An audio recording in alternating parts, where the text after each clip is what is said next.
know in the 24 hours that you have coming up, you will make thousands of choices. I'm talking little choices to gigantic choices. You'll choose, do I have enough time to go through that green light when it turns yellow? You'll choose what color shoes you're going to wear, or you're going to choose where you're going to go eat. I mean, all these choices that you have a consequence.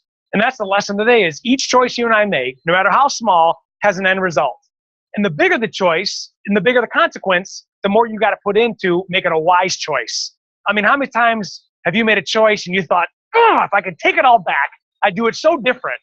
That's hindsight. And we'd all like to take some of the things back that we've done. But I'm going to ask you to just consider these few things when you're making choices in order to make better choices, knowing that the consequences are going to come. The first one is to use discernment. Now, discernment is different than discipline. You know, discernment is peeling the layers back and really getting into the heart of, what is this going to cost me? You know, how is this going to play into my life? If I have a goal, is it going to really take me to my goal or away from my goal? Discernment is looking at a decision and determining all the things that are going to happen if I do this. Where discipline is making the choice to physically follow through with it. Whether it's training for an event. When I train for Ironman, I discern that, you know what? It helps me physically, mentally, spiritually, relationship-wise. It's a good decision for me to include myself into an Ironman. The discipline is training every day. You know, it's training when it's raining out and it's snowing out. It's training when my body says no, but my mind says go. That's discipline. Discernment is making the right decision to do what you think you need to do. The second thing to do is you need to use people in your life that can give you good advice. If you're going to make a big decision, bring folks in your life that are going to give you an objective response. Don't bring someone in that's going to tell you what you want to hear. Many times people ask me for advice, and I'll often say, well, do you want me to tell you what you want to hear? Or do you want me to tell you the truth? And who doesn't want to hear the truth? Now, the truth may be exactly what they want to hear, but one thing you need to establish is I'm going to tell you the truth. So if you have to make a big decision, or if you're thinking about it, include somebody that's already been there. You know, I mean, talk to them. Say, hey, what are you going to do? All right. The next thing you want to do is you want to make sure that you do this decision, you choose for it, and you understand that you own the consequences. That whatever you discern to do, whatever you bring into your life, that I'm going to accept whatever happens at the end. Because a lot of times throughout that decision-making process, we don't want to accept the consequences, and we try to blame other people. And that's where people come into the irresponsibility. So use discernment. Is it good to take me to where I want to go, or is it going to take me away? Bring people in your life that are going to give you the objective response. Look long-term and accept whatever consequences you have. And remember that what you do and I in private will be found out in public. So there's no choice you and I make, no big choice that other people won't find out about. So make sure you make a wise one.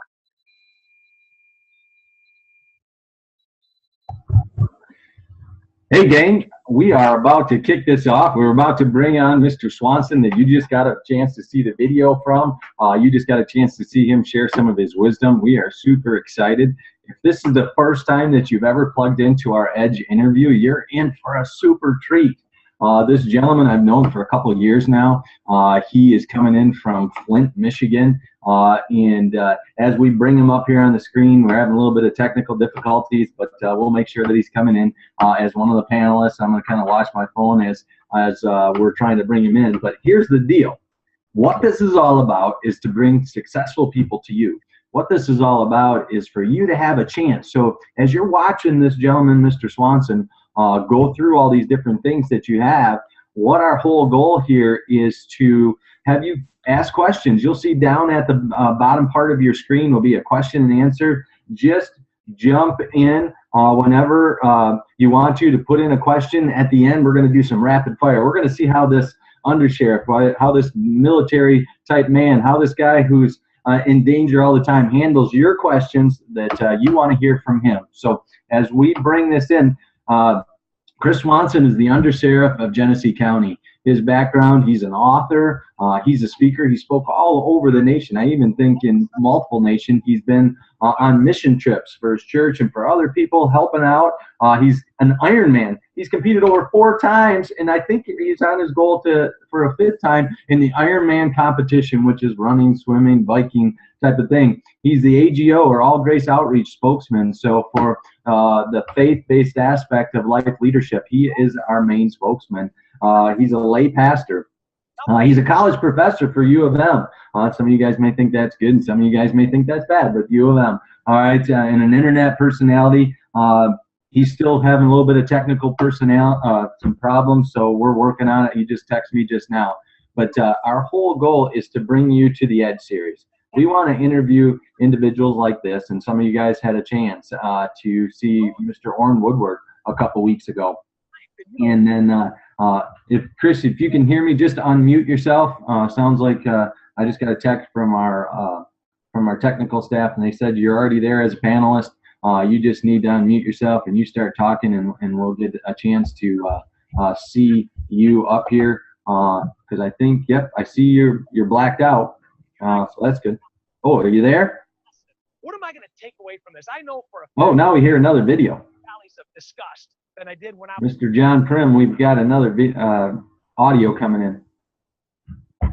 So we can see blacked out. That's the cool part. So if you're a kid out there, you're going to see that even adults make mistakes. If they haven't told you, we do make mistakes. All right, so we're going to be bringing back. But our whole goal is to bring you to the Edge series. And Edge series is 1 CD a month, and there's a book. And eventually there's going to be a lot of live seminars that are going to be coming up where we're going to bring speakers like Mr. Chris Swanson. As I was saying, Mr. Orrin Woodward that we had a couple weeks ago. We brought in people like Tony Jackson that played in the NFL. We brought in a gentleman by the name of Dave Hartman, who was a fighter pilot. And he talked about that. We've had different individuals that were Marine snipers. We had a young lady that had been through Make-A-Wish Foundation, and she was one of the recipients, and then God healed her. So she wants to become a huge spokesman for that. And there's multiple other. We've had MMA fighters. We've had young ladies that have played college Division I softball and then went on to coach and now a youth pastor. Just so many different things that we've had the opportunity in, and several more that are coming. So if you're out there, the next meeting that's going to happen is October 23rd at 4 o'clock. Again, on the same thing, you'll get an invite. So we lost Chris Swanson, but we'll get him back. I guess you never really lose Chris. He's probably sneaking and lurking. What you probably see is a face come up right behind me. They'll say, hey, I'm here. But the cool thing about it is he brings a heart.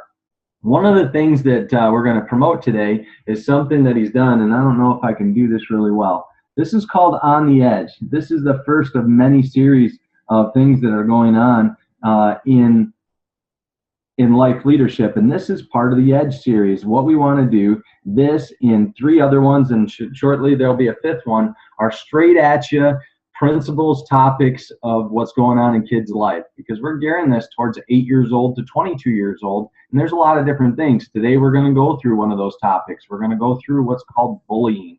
It's become a very powerful and very scary, but if we have the right information and the right ammunition and the right reinforcement, what we're getting right now with Mr. Swanson, we can handle that, and we're going to handle those subjects. But Chris goes through that in On the Edge, part 1, 2, 3, and 4. All right, there's going to be 4 CDs in each one of those that handle each one of these things. So that's our whole side of what we do and why we do it.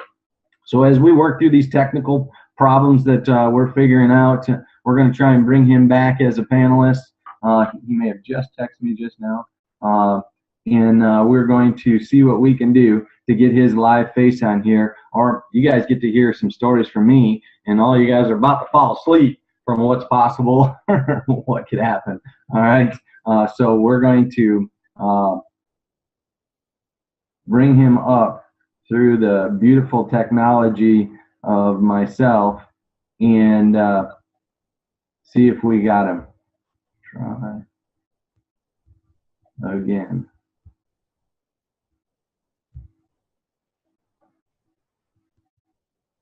All right. You guys doing all right? This is the first time we get to see, and I don't get to see you guys.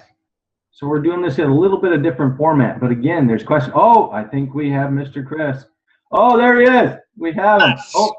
Oh, we've got him. We've got Mr. Chris Swanson. All right, fired up. Good grief. He's used to dealing with problems. He's used to dealing Thank with you. things. And so we decided to throw him a curveball and make his computer or his phone not work, and so that we can bring him up. Mr. Chris Swanson, how you doing, sir? I'm good. Please forgive me. I had it all set up, and everything was great, scheduled great. I tried to download, or not download, but sign up, and for whatever reason, my iPhone freaked out. I had to delete the app and restart it, so, man, I apologize. Please, everybody, I seek your forgiveness. I know you're going to give it. Well, just remember, everybody out there in the audience, and there's people all over the nation that are watching this. This was Chris's fault, not mine. Okay. That's right. I totally accept responsibility. Can you hear me okay?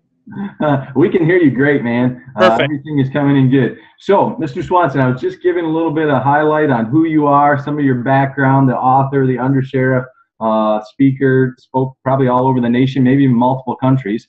And give us a little bit of your background. Where'd you grow up? How'd you end up in law enforcement? And what do you do today?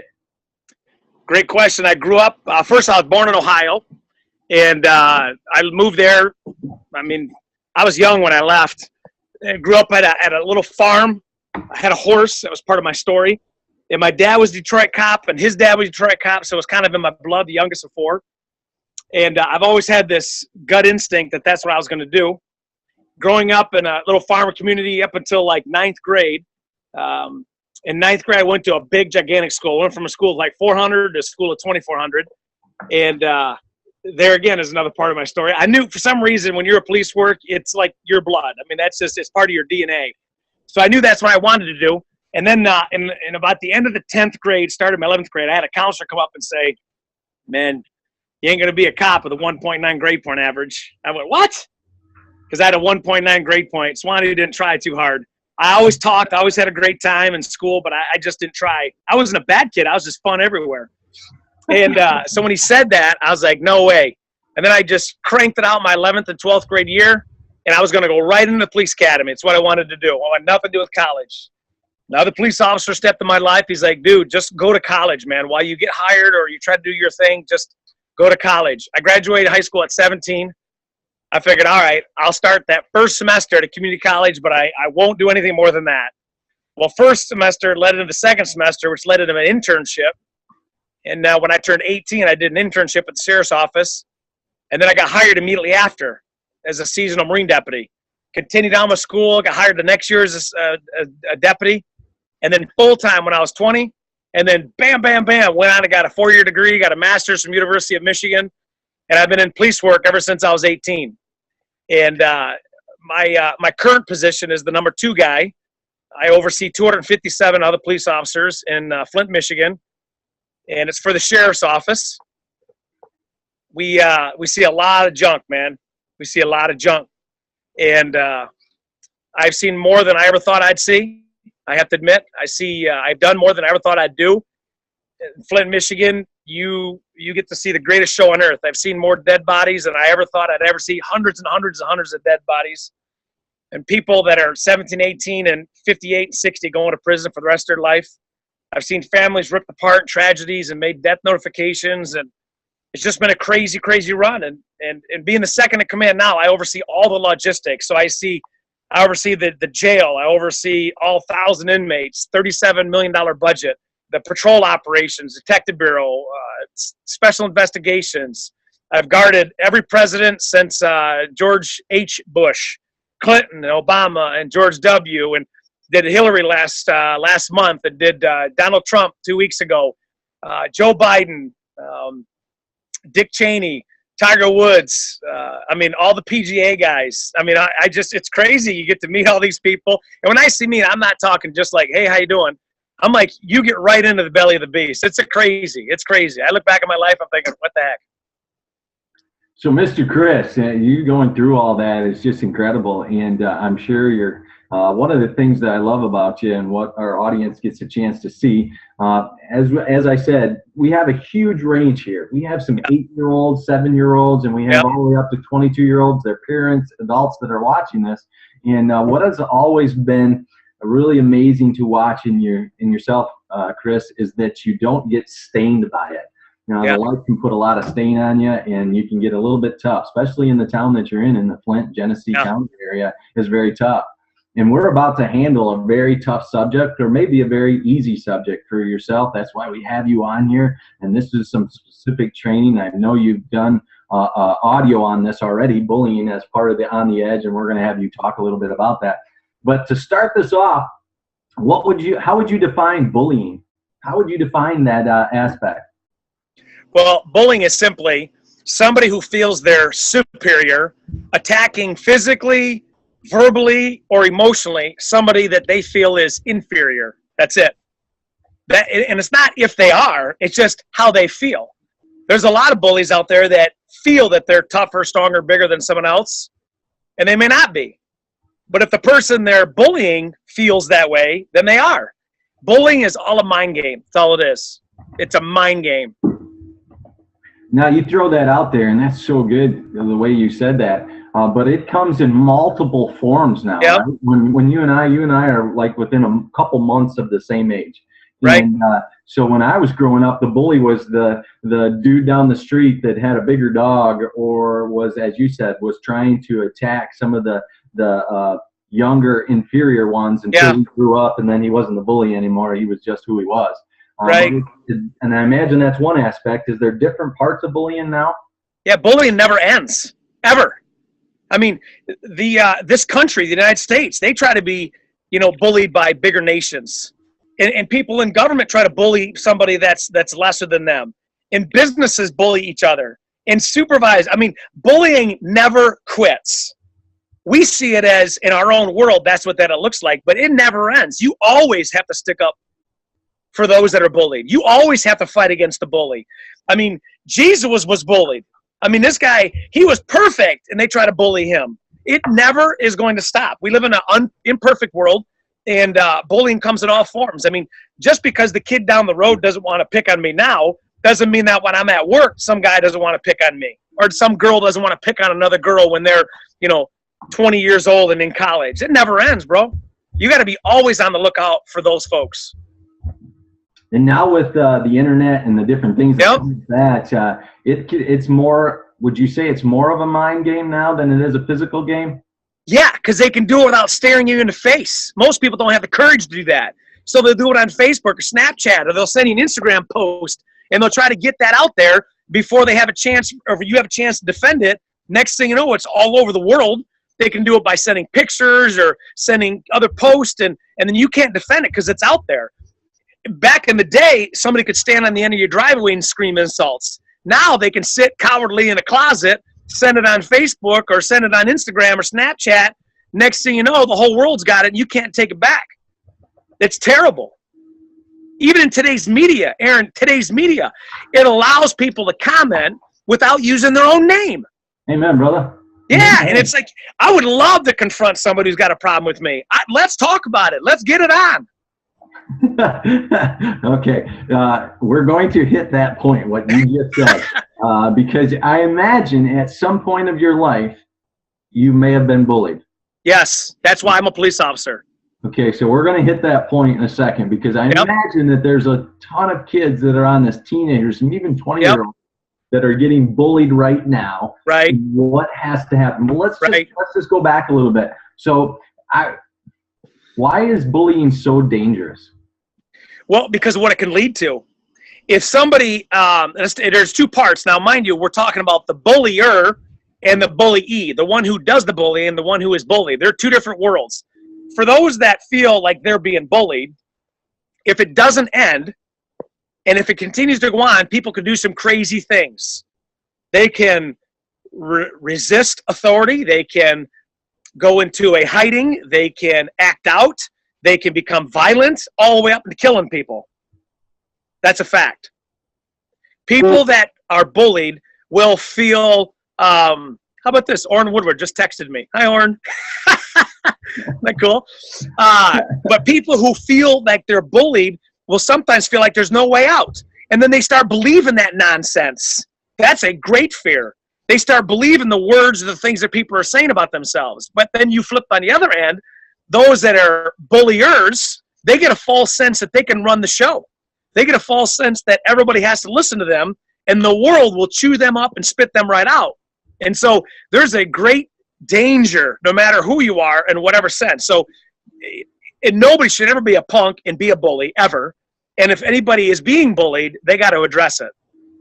So what I heard right there was, whether you're being bullied or a bullier, or just a bully, the same results down the road can happen, which can be hiding, which can be violence, which can be the war of the mind, but the war physically can happen either way. If the bullying is accepted or Yep. if the bullying is given, it can go either way. Yeah, that's without a doubt. But the bigger impact is for those that are bullied and don't do anything about it, and then they start believing those lies. Without a doubt, there's consequences on both. But I think that there's a greater consequence because there's a lot more people being bullied than bullies. It's just incredible. It's incredible to think about because as I was growing up, as I said, I didn't have to worry about that. I figured the bully would eventually get his payback and he would go on. Because I didn't understand that I was in a good environment. I didn't understand that my dad was teaching me some lessons and some coaches were teaching me lessons. Eventually I had more power and I just forgot about them because they would go off. And now we're talking about the victim, the person that's being bullied, eventually having some of the same characteristics as the bully because they just never know how to react to it. That's right. And sometimes they become a bully to people less than them because that's how they were treated. So they want to give it back what that was given to them. That's terrible. Listen, man, I even when I was a police officer, I remember working in the jail. There was a guy named Mike C. I won't even tell you his last name. This is his mindset. You know, him and I worked the jail together, and he's a big old heavy set bully. You know, he was probably like 6'3", had the big size on him, right? And I've always been 6 foot, but I wasn't as big as him, right? And this is his mindset as a story to set up what I'm telling you about. Inmates in the jail sometimes have money that they can go buy things at the inmate store. They can buy Snickers bars and Reese's and potato chips and other stuff. Well, if you don't have any money, you're called indigent. So you don't get any treats because you didn't come in with any money. You may get some paper and a pencil and a Bible if you want. And if you get something that you didn't buy, it's considered contraband in the jail.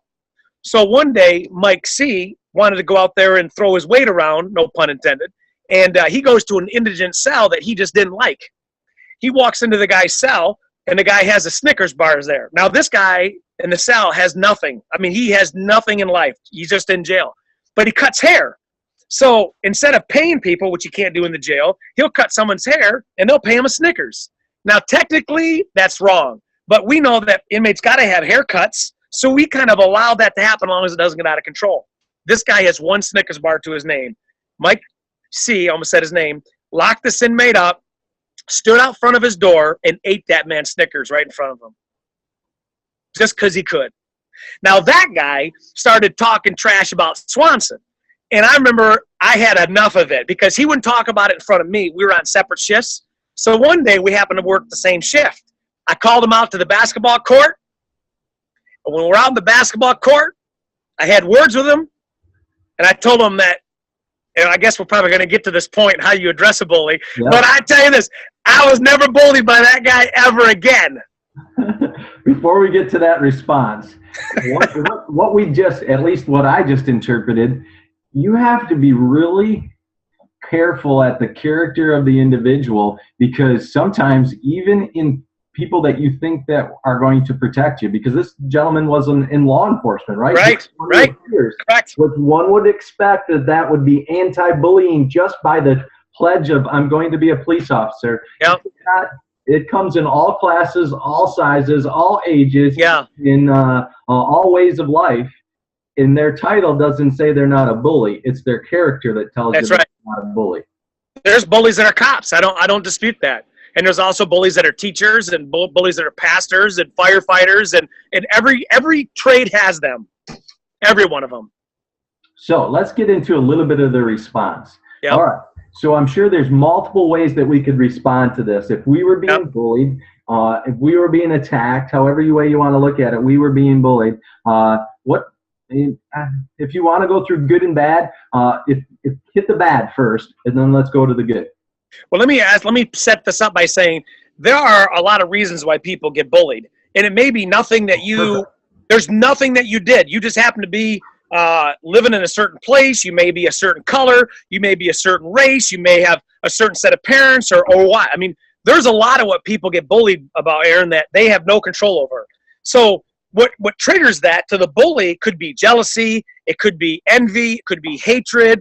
It could be a generational thing. There's just a lot of reasons. I mean, I know the story of a kid who's, told to hate another little kid. And when he was asked why, he goes, well, because my parents told me to.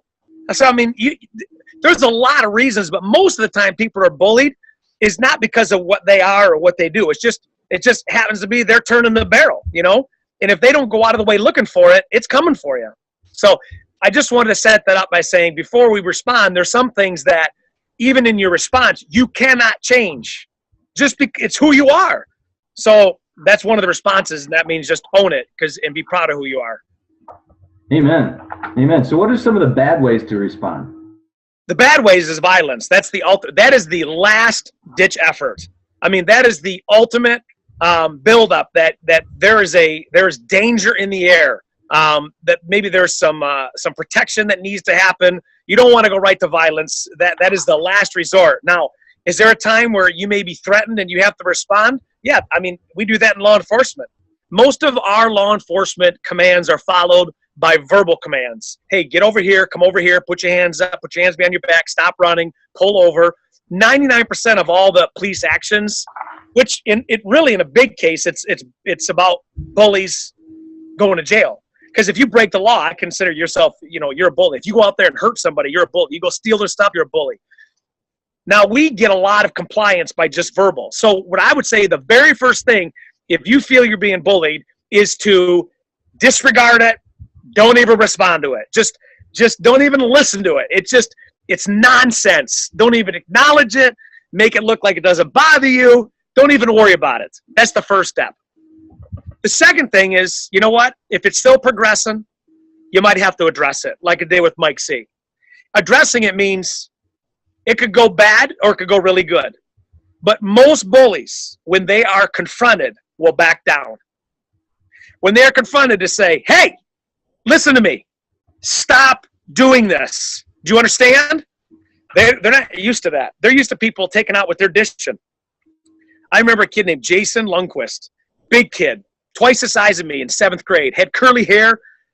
Hope he's not listening, but if he is, he was a bully. And I tell you, every time we'd come back from lunch, Aaron, he would trip me. He was twice my size, trip me.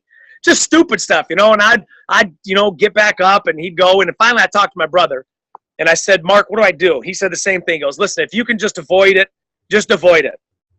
Kept going. So then I said, Mark, it's not stopping. He goes, did you talk to him? I said, yeah. I told him stop doing that, which is step 2. Step 3 would be to try to get somebody else to intervene. Try to get one of your buddies to say, hey, man, stop doing this, and almost like, conquer with numbers. But step 4. Chris, before you move on to step 4, can you explain who that person should be? A lot of kids feel like they're best buddy. Yeah. Best buddy. Yep. What about someone in authority? Yep, you could do that, but I'm going to tell you, I would choose somebody of your peer group first, because it would be one less thing you got to deal with, so you're not called a snitch. Okay. You may have to go up to that authority, but then here you are being tagged if by chance, and you may have to deal with that. Trust me, none of what I'm saying, Aaron, is easy. When you're a target of a bully, it's tough.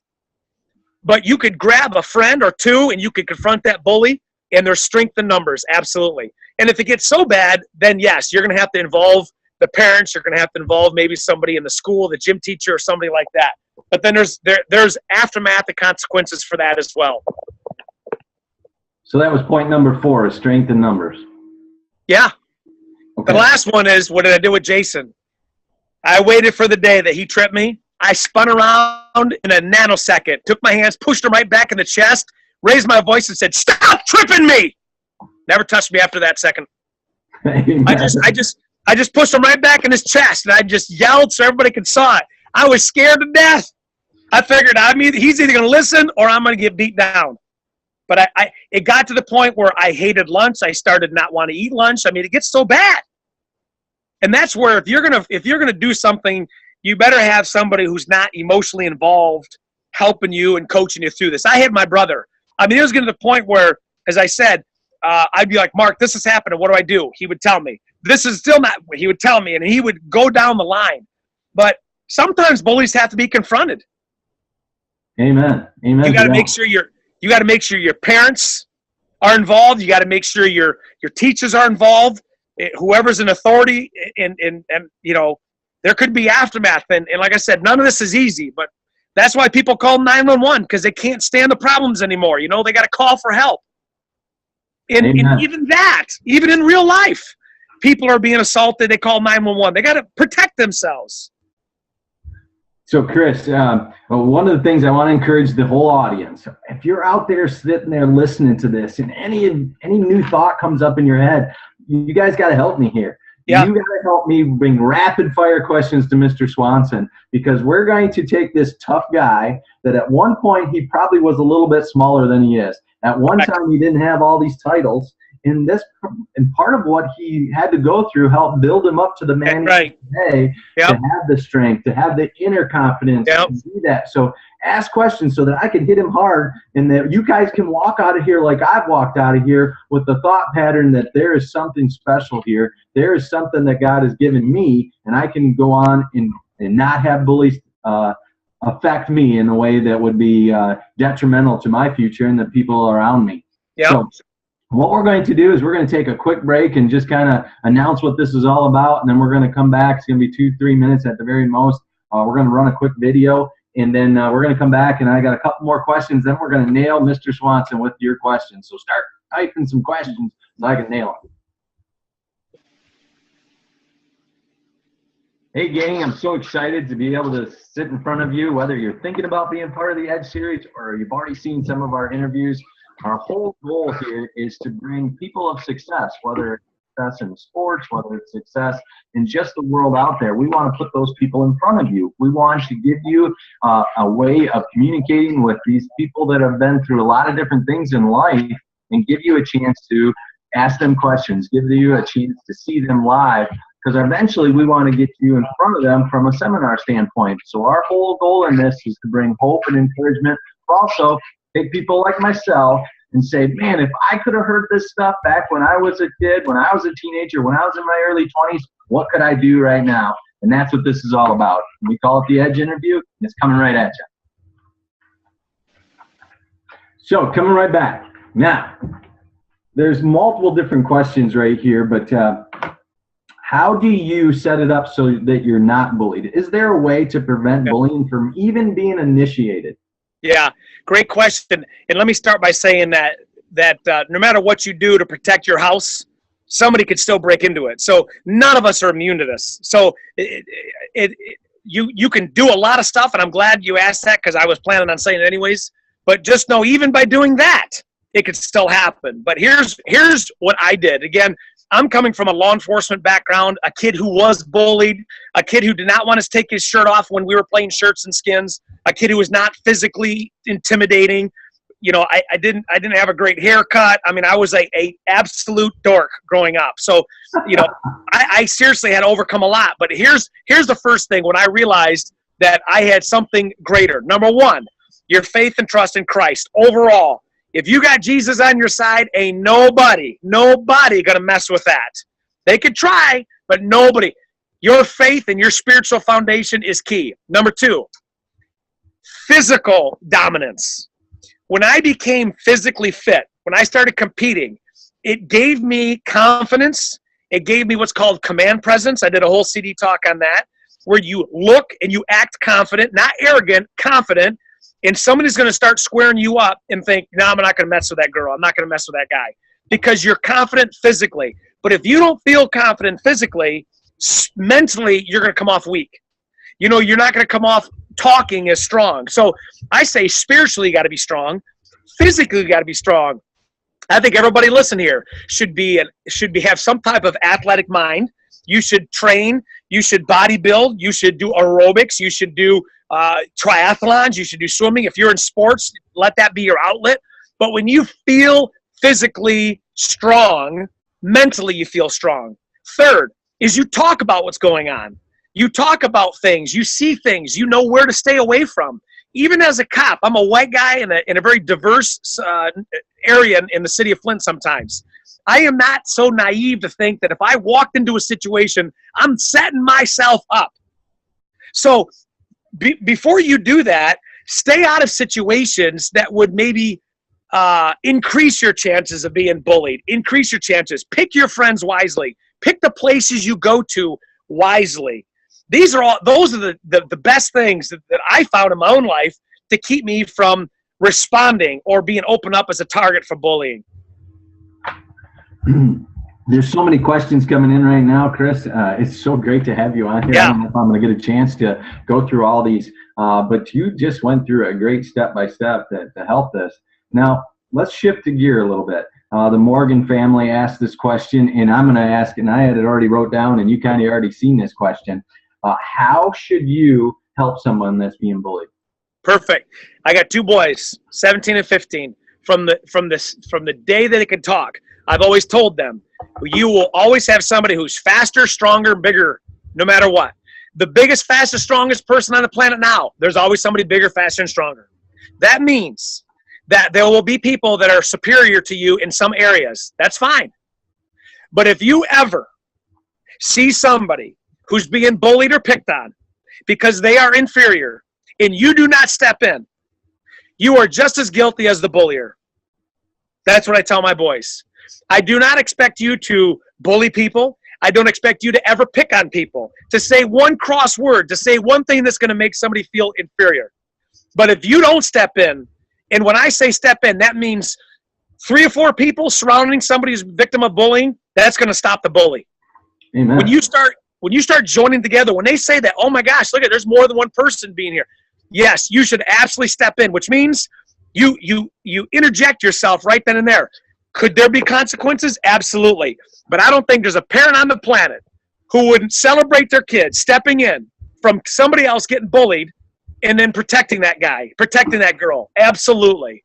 And they may also get some retaliation. They may also have some consequences. But I told my kid, I'd rather you come home with a busted nose and a black eye from sticking up for somebody than coming home because you were popped in the face being a bully. Because that's the start of your discipline.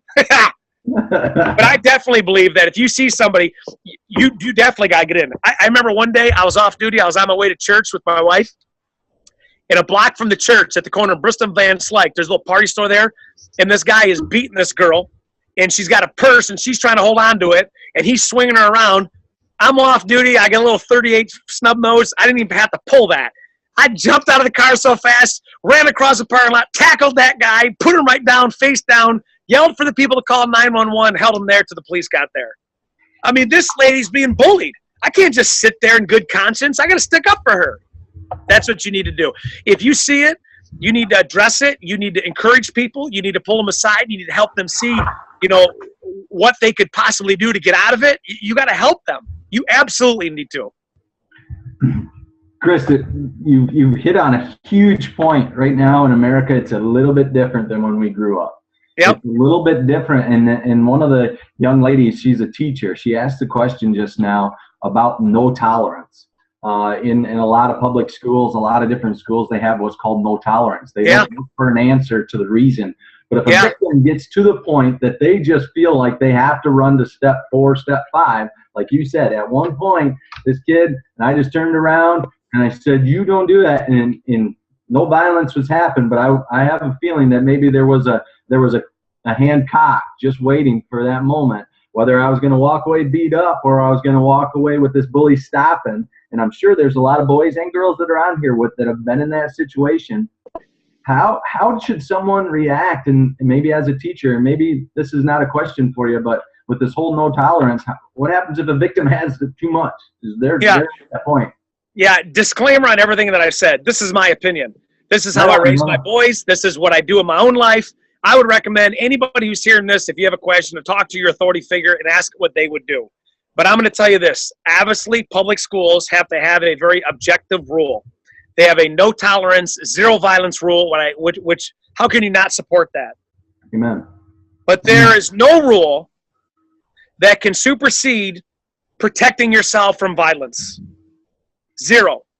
When you go to the classes and you go to the studies and you go see live video of violence in schools, when I personally see bombs in schools, when I see girls raped in schools, when I see people beat almost to death in school, violence happens.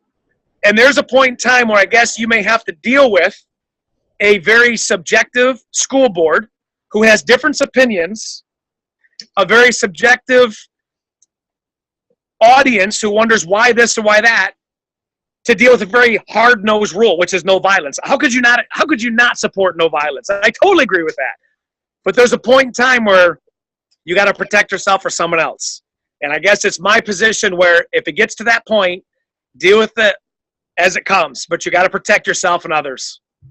Well, Chris, Mr. Swanson, that is why we have you on this interview, is we want truth. We don't want some policy that endangers people. I'm not saying policies are bad. As you said, I don't want violence out there, and no tolerance should be to violence. But you said it so well. So I got to tell you, let me add this real quick. One of my partners, he retired now. He was a commander. His son went to the huge school that I went to. His son went to 15, 20 years later, right? He saw an act of bullying on himself. He reached that point where he couldn't do anything. It got to the point where the bully attacked him. He defended himself. They both got 10 days. My buddy, my partner, went to the school. They said, I'm sorry, we have zero tolerance. He goes, it's on camera. On camera. My son was attacked. You can't just you can't expect him just to sit there. 10 days. He took it to the school board. They reversed their decision based on the video.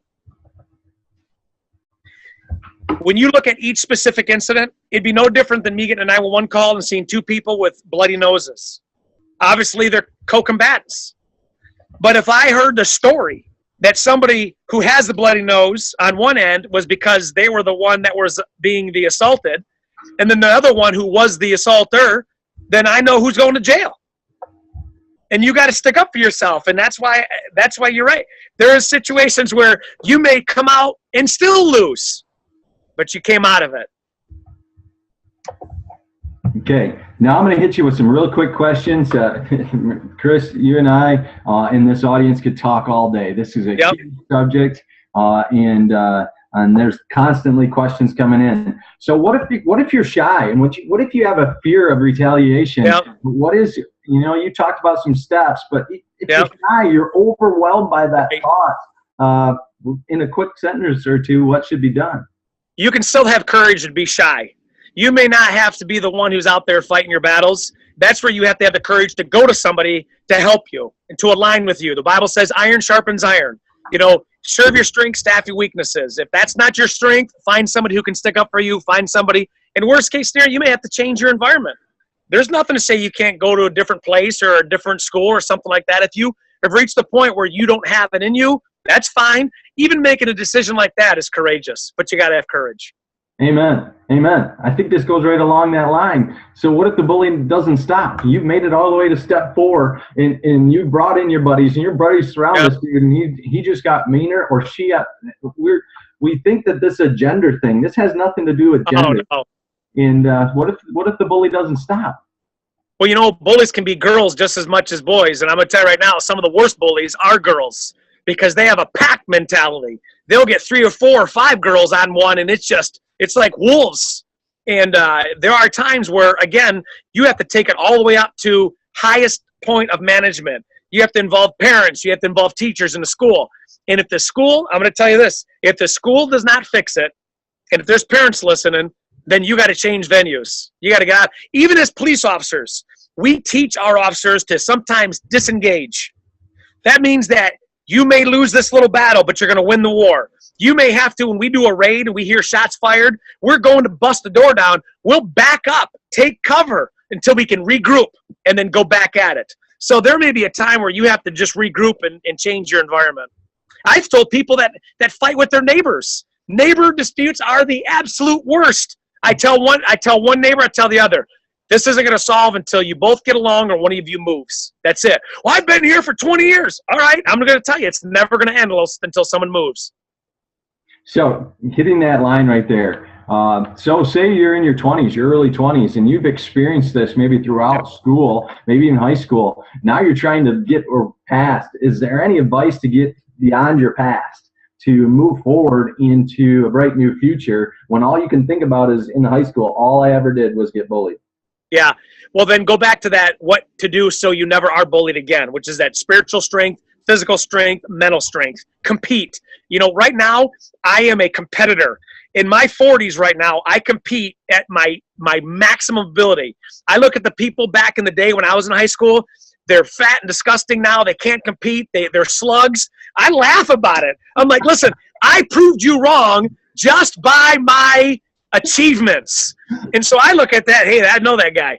I look at what I'm doing right now. You know, I went to the gym yesterday and I killed it. I ran 4.5 miles today before church. I look back and think I can't change what happened, but I can start conforming to somebody that I want to be for the rest of my life. So if you are continually living in that past, then those bullies are winning every single time you think of them. Every single time. You can't take it back. So get over it. Get on with it. Train your mind, body, and soul. Last 2 questions, but first a comment. It was amazing how our artistry works by they put your head on my body on that boat. You're amazing. Yes, that was amazing. So what about this whole value of text or Facebook? How can you handle a confrontation through a text? No, never. Don't get into text war. Don't get into the Facebook war. You know, the other thing, too, is when you're texting something, there's no emotion to it. So even if somebody texts something that is completely innocent, perception is reality if I take it offensive.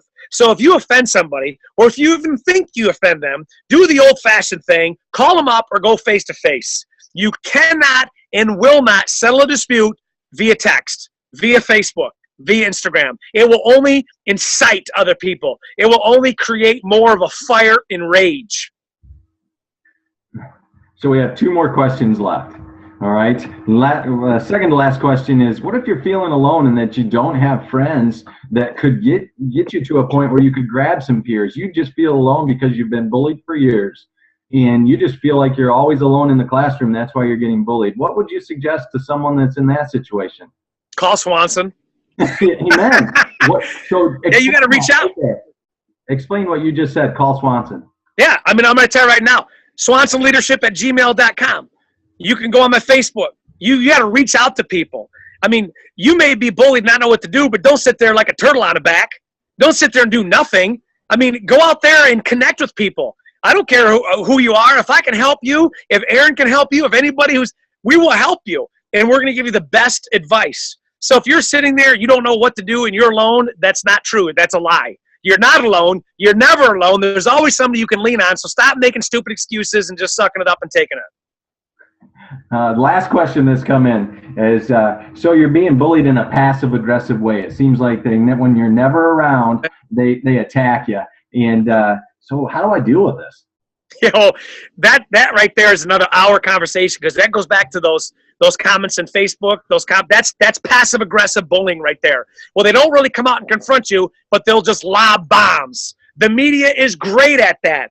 Law enforcement is being bullied right now by the media all the time. They're talking about how violent police are and how we wake up and, you know what? I want to get a cup of coffee. I want to go kill somebody who doesn't deserve it.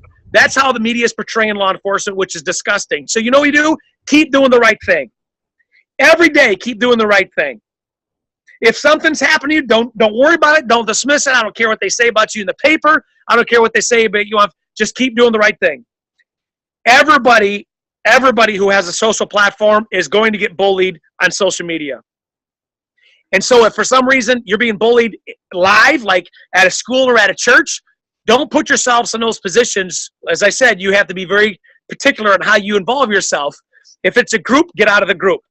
Don't invite the situation if you can afford not to. If you can just, get out of it, then that'd be what I would say. If it's online, dismiss it. Block people, unfriend people, get them out of your life, get them out of your thoughts. Don't put anything negative in your head. You think of your head as like a square box that can only handle so much, and you want it full of good stuff or garbage. Amen. Amen. Can you tell our listeners what your On the Edge series is all about? And you hit so many different subjects like this on there. Can you give us a couple, 30-second, 2 minutes, a little promo of that? On the Edge, I've done 4 series, and there are 4 CDs per pack. Number 5 comes out next month, 5.0. And we hit topics that are edgy, topics that are not crude, but there's parental advisory on them, because we go over and deal with issues in a way that most parents, most adults don't want to talk. So we talk about bullying, sex, porn, drugs. We talk about suicide, depression. This next series I have coming out is about being a victor and a lion, not a sloth. It talks about things in a way that is edgy, and it gets people off, because I don't have a very birthday cake approach on things. I like to go right at it. I like to attack it. I like to get excited about what I'm talking about, motivate people, inspire people. So the On the Edge series deals with those things that you don't normally get the answers about, that parents don't want to talk to their kids about. So they can say, hey, listen to the CD of Crazy Swanson. He'll talk to you straight. So you say you don't have a birthday cake personality approach. But everybody knows you as one of the guys that you would love to hang out with, that would be around, but you're serious about the serious things. And when you can learn to be serious about the serious things, then you can be serious about fun. And you said so many great comments in there. Anybody that's out there to change things in life, to help people, is going to have critics. Whether they call the critic a bully or not, it's the same thing. And it's absolutely. A bully is a bully, as a critic is a critic. And it's going to happen. So as we end this, as we come through at the end, what words of advice can you give our listeners out there in all different ages, and parents even out there, but what words of advice can you leave them with? Do what most people will never do to get what most people want. So that means that whatever it is you want, if you don't want to be bullied, then do the things that most people will never want to do to keep from being bullied, which means train your mind, body, and soul. I mean, that can go with anybody. So if somebody comes up to me and says, Chris, I got a guy right now. He graduated 2 years from high school. He's 30 pounds overweight now. He sends me a text. Last night, he's like, I want to lose 30 pounds. How do I do it? I sent a simple text back. Stop drinking pop. Stop eating candy. Go out there and work out 20 minutes, 6 days a week. Because the other day I saw him, he had a can of Coke and a Reese's peanut butter cup pack in his pocket. I mean, you want to lose weight? Stop doing the things that everybody does to stay heavyweight. And so my advice is to stop talking and execute. Do the things, not just talk about it. So if you're tired of being bullied, then let's do something about it. Just don't take it and be a victim your whole life. If you're tired of doing the things that keep you as a tin man, shiny on the outside under pressure, you crush, then do the things that iron men are made of, that iron women are made of. It'd have been a lot easier for me, Aaron, to stay in my bed and sleep another hour. But I got up today and I ran 4.5 miles because I needed to get those miles in. And you know what? Tomorrow when I wake up, I'm going to be back at it. Mr. Swanson, you are amazing. I love that I can call you a friend. I love that I could tell you this on a couple weeks' notice, that you could pull out of your busy schedule and looks like you have time with your family. And you pulled it out of that busy schedule that you could be on this interview with us. If you're out there listening, we hope this recording may make it to a DVD, may make it to a Rascal Radio. We know that we've been recording this whole time, but we want to give it to you live so that you could be part of this. Remember, October 23rd, that's the next Sunday that we're going to be doing this at 4 o'clock. We're going to bring in somebody like Chris. Today was hard-hitting. And that's our goal. Our goal isn't just to shy around those things and think that life is all about flowers and everything. It's beautiful to see the flowers. It's beautiful to smell the flowers. But most importantly, it's to know truth. And that's why we brought Mr. Swanson on here, that we want you guys to live a life that we've always wanted to live. We want to get you around. So get a hold of the Edge series. You'll hear a lot of Mr. Swanson CDs as part of the Edge series. Get one of these packs called the On the Edge. Start with one. They're not in a series of certain things. One graduates to the other. All of them hit different topics. And that's why these are for you. And that's why someone's invited you. So next time we come on here, invite several other people so that they can hear this next success. Now jump onto our YouTube site and you'll hear Chris. We have his advice on there, as you've seen the video right off the bat. We want to get his voice and his heart out to so many people that we can squash some of these crazy things that are happening in this world, making Chris's job so much easier as a law enforcement. He can now become a constable who just walks around and says hi to people, as we've seen in all those movies. Maybe a Keystone Cop. No, that probably wouldn't be good. But just to be the amazing person. So thank you so much, Mr. Swanson. Thank you so much for being here, and we so much appreciate it. Thanks, brother. Appreciate the invite. You bet. God bless, guys. We will see you guys.